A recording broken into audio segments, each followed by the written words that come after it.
Assalamualaikum warahmatullahi wabarakatuh. Selamat pagi Bu Chandra dan Bu Kartika yang kami hormati. Kami dari kelompok 1 Statistika Industri akan mempresentasikan mengenai hasil praktikum kami pada analisis varians atau ANOVA yang telah kami lakukan. Dengan beranggotakan saya sendiri Farania Sakila Alivia dan teman-teman saya Nevidia Maharani. Perkenalkan, nama saya Muhammad Maulana Satrio Nugraha. Perkenalkan, saya Kesha Revalina Wulandari. Perkenalkan, nama saya Grace Paulina. Perkenalkan, nama saya Ardi Diansa. Berikut merupakan outlines pembahasan pada hari ini. Mulai dari pendahuluan, ANOVA merupakan teknik statistik parametrik yang digunakan untuk mengidentifikasi apakah terdapat perbedaan signifikan secara statistik antara rata-rata beberapa kelompok data. Berikut adalah tujuan dari proyek ini, manfaat, serta batasan dan asumsi yang kami gunakan. Selanjutnya tinjauan pustaka, kami membahas mengenai ANOVA, two-way ANOVA, one-way ANOVA, two-way ANOVA no interaction, two-way ANOVA with interaction, dan terakhir langkah-langkah analisis ANOVA. Selanjutnya merupakan metode penelitian. Berikut adalah diagram alir yang kami lakukan beserta prosedur pelaksanaan proyek. Selanjutnya memasuki pengolahan data. Berikut adalah data yang kami gunakan untuk one-way balance dan one-way imbalance. Di sini adalah data kadar AST pada tikus setelah diberi perlakuan DMBA yang berbeda. Selanjutnya ada two-way no interaction dan two-way with interaction. One-way ANOVA balance akan dijelaskan oleh teman saya. Pertama, kami menggunakan software Microsoft Excel yang mana pada langkah pertama itu dilakukan dicari formulasi hipotesis yang mana H0-nya yang berarti rata-rata kadar AST adalah homogen atau tidak ada pengaruh variabel bebas terhadap variabel terikat. Dan H1-nya artinya rata-rata kadar AST adalah tidak homogen atau ada pengaruh dari tiap-tiap perlakuan.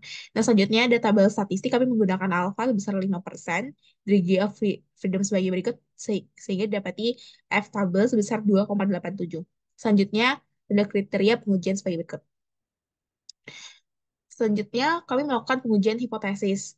Nah, pada pengujian hipotesis menggunakan Microsoft Excel, itu dapati output tabel ANOVA sebagai berikut, yang dapati F hitungnya sebesar 11,91, F tabelnya 2,87, dan P-value-nya 4,11 kali 4,5, yang dimana F hitung lebih besar daripada F tabel, dan P-value kurang dari 0,05, sesuai dengan kriteria uji, maka H0 ditolak, yang artinya adalah pelarut DMBA memberikan pengaruh yang berbeda secara nyata terhadap kadar AST. Yang kedua, menggunakan software RStudio dengan formulasi hipotesis, tabel statistik, dan kriteria pengujian sama. Berikut adalah output tabel ANOVA yang tertera pada pengujian hipotesis. Nah, yang dapat disimpulkan dengan F hitung, F tabel, dan P-value yang sama, maka H0-nya ditolak. Berikut adalah analisis dari software RStudio, yang mana nilai F hitung yang lebih besar dari F tabel menunjukkan adanya perbedaan yang nyata. Selanjutnya, menggunakan software SPSS dan formulasi hipotesis, tabel statistik, dan kriteria uji yang sama. Berikut merupakan tabel output dari pengujian hipotesis dari software SPSS dengan F hitung, F tabel, dan P-value yang sama seperti Microsoft Excel dan RStudio, sehingga F hitung lebih besar pada F tabel, maka kesimpulannya sama, H0 ditolak. Dengan analisis, F hitung yang lebih besar daripada F tabel menunjukkan adanya perbedaan yang nyata. Selanjutnya adalah perhitungan manual. Pada perhitungan manual dengan formulasi hipotesis yang sama dan tabel statistik yang dimana degree of freedom-nya menggunakan perhitungan manual sebagai berikut, yang didapati F tabel sebesar 2,87 dengan kriteria pengujian yang sama. Selanjutnya dilakukan nilai uji statistik analisis varians dengan tabel ANOVA sebagai berikut, yang mana didapati jumlah kuadrat nilai amatan sebesar 39.051,96, jumlah kuadrat untuk rata-rata 38.618,54, dan jumlah kuadrat total sebesar 433,43, dan juga dengan jumlah kuadrat kolom sebesar 305,26, dan terakhir adalah jumlah kuadrat error sebesar 128,16. Yang setelah itu diinput ke dalam tabel ANOVA dan dilakukan perhitungan manual, didapati rata-rata kuadrat untuk kolom sebesar 76,31 dan rata-rata kuadrat untuk error sebesar 6,41 yang dibagi sehingga didapati F hitung sebesar 11,91. Yang didapati kesimpulan dengan F hitung sebesar 11,91 dan F tabel sebesar 2,87, maka F hitung yang lebih besar daripada F tabel, H0-nya ditolak, yang artinya pelarut DMBA memberikan pengaruh yang berbeda secara nyata terhadap kadar AST. Berikut adalah analisis perhitungan dalam manual yang sama seperti menggunakan 3 software sebelumnya. Berdasarkan analisis di atas, hasil keseluruhan tetap konsisten dalam menunjukkan bahwa adanya perbedaan yang nyata antara kelompok perlakuan. Dari semua metode mendukung kesimpulan bahwa perlakuan DMBA menyebabkan variasi signifikan dalam kadar AST pada tikus. One-way ANOVA imbalance. Olah data yang digunakan pertama kali adalah olah data dengan Excel. Formulasi hipotesis H0 rata-rata kadar AST adalah homogen, H1 rata-rata kadar AST adalah tidak homogen. Tabel statistik taraf nyata sama dengan 0,05, degree of freedom V1 didapat dari jumlah banyaknya kolom dikurangi 1, dan V2 didapat dari jumlah banyaknya pengamatan dikurangi jumlah kolom, itu 18. F-tabel didapat 2,93 dengan kriteria pengujian sebagai berikut. Next, berikut adalah pengujian hipotesis dan didapat tabel ANOVA-nya, lalu kesimpulannya H0 ditolak. Next. Dari summary output tersebut, dapat dilihat bahwa di summary output tersebut ada sum of squares, degree of freedoms, F-hitung, dan F-tabel serta P-value-nya. Lalu bisa dilihat F-hitung adalah 10,702249 dengan P 0,00128. Dan F-tabelnya 2,9274417. Dan disimpulkan bahwa terdapat perbedaan yang nyata. Next, olah data menggunakan RStudio. Berikut adalah output pengujian hipotesisnya. Next, ini adalah summary outputnya. Didapatkan kesimpulan H0 ditolak. Next. Dari summary output tersebut dilihat bahwa F-hitungnya 10,7 dengan P sebesar 0,00128. Karena F-hitung lebih besar daripada F-tabel, maka ada perbedaan yang nyata. Next, olah data menggunakan SPSS. Berikut adalah output pengujian hipotesisnya. Di pengujian hipotesis terdapat summary outputnya dan didapatkan kesimpulan H0 ditolak. Next.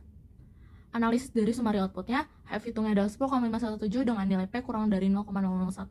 Karena nilai F-hitung lebih besar daripada F-tabel, maka ada perbedaan nyata. Next, yang manual, tidak beda dengan software. Berikut adalah output pengujian hipotesisnya. Next, ini adalah nilai uji statistik analisis varians dengan tabel ANOVA.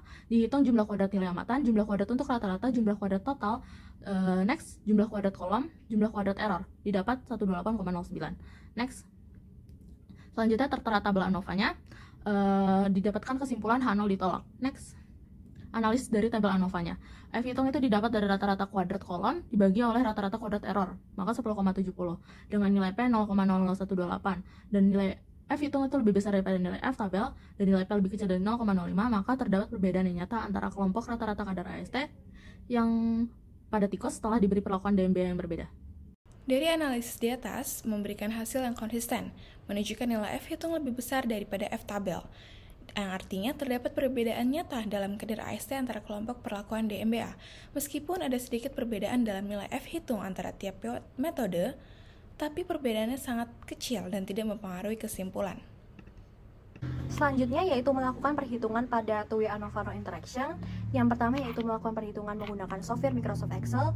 Yang pertama, terdapat formulasi hipotesis pada pengaruh baris serta pengaruh kolom dengan nilai H0 dan H1 sebagai berikut. Lalu dilakukan perhitungan tabel statistik dan kriteria pengujian sebagai berikut. Lalu didapatkan pengujian hipotesis dengan dua tabel summary output, yang berarti pada pengaruh baris F-hitung kurang lebih dari F-tabel dan P-value kurang dari 0,5 sehingga H0 ditolak, dan pada pengaruh kolom F-hitung kurang dari sama dengan F-tabel dan P-value lebih dari 0,5 sehingga H0 diterima. Lalu dilanjutkan dengan analisis Excel pada summary output. Dapatkan pengaruh baris, dengan kata lain hasil sangat dipengaruhi oleh perbedaan lokasi, sedangkan pada pengaruh kolom hasil tidak dipengaruhi secara signifikan oleh perbedaan waktu. Selanjutnya yaitu menggunakan software RStudio, sama seperti software sebelumnya, dilakukan formulasi hipotesis pada pengaruh baris serta pengaruh kolom, lalu dilakukan perhitungan tabel statistik dan kriteria pengujian sebagai berikut. Lalu didapatkan satu summary output pengujian hipotesis dan didapatkan kesimpulan pada pengaruh baris H0 ditolak dan pengaruh kolom H0 juga ditolak. Lalu dilanjutkan dengan software SPSS, sama seperti software sebelumnya juga, dilakukan formulasi hipotesis, tabel statistik, dan kriteria pengujian. Lalu didapatkan summary output pada analisis SPSS, yang berarti ada perbedaan yang nyata antara rata-rata kadar AST pada tikus setelah diberi perlakuan DMBA yang berbeda. Terakhir yaitu perhitungan manual, sama seperti perhitungan menggunakan software, dilakukan formulasi hipotesis pada pengaruh baris serta pengaruh kolom, tabel statistik, lalu kriteria pengujian dengan kedua pengaruh sebagai berikut. Lalu dilakukan nilai uji statistik, jumlah kuadrat nilai amatan, jumlah kuadrat untuk rata-rata, serta jumlah kuadrat total. Lalu terdapat kesimpulan pada perhitungan manual, yaitu pada pengaruh baris H0 ditolak, serta pada pengaruh kolom H0 diterima. Lalu dilanjutkan dengan nilai jumlah kuadrat kolom, jumlah kuadrat baris, serta jumlah kuadrat error. sehingga didapatkan analisis perhitungan manual bahwa terdapat perbedaan nyata antara lokasi, tetapi tidak ada perbedaan signifikan untuk variabel waktu.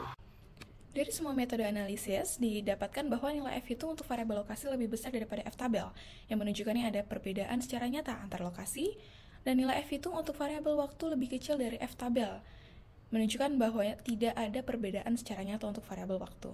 Di sini saya akan menjelaskan terkait perhitungan two-way ANOVA with interaction.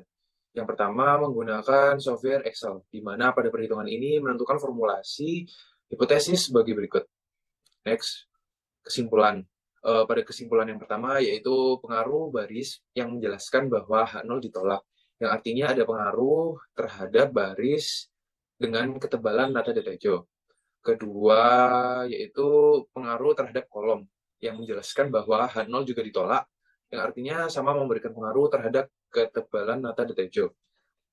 Yang ketiga, pengujian interaksi baris dan kolom yang menghasilkan H0 ditolak juga, yang mana ini menjelaskan ada pengaruh terhadap ketebalannya nata detejo. Next, pada analisis menggunakan software Excel ini menunjukkan bahwa perbedaan ini sangat signifikan. Next, selanjutnya menggunakan software RStudio.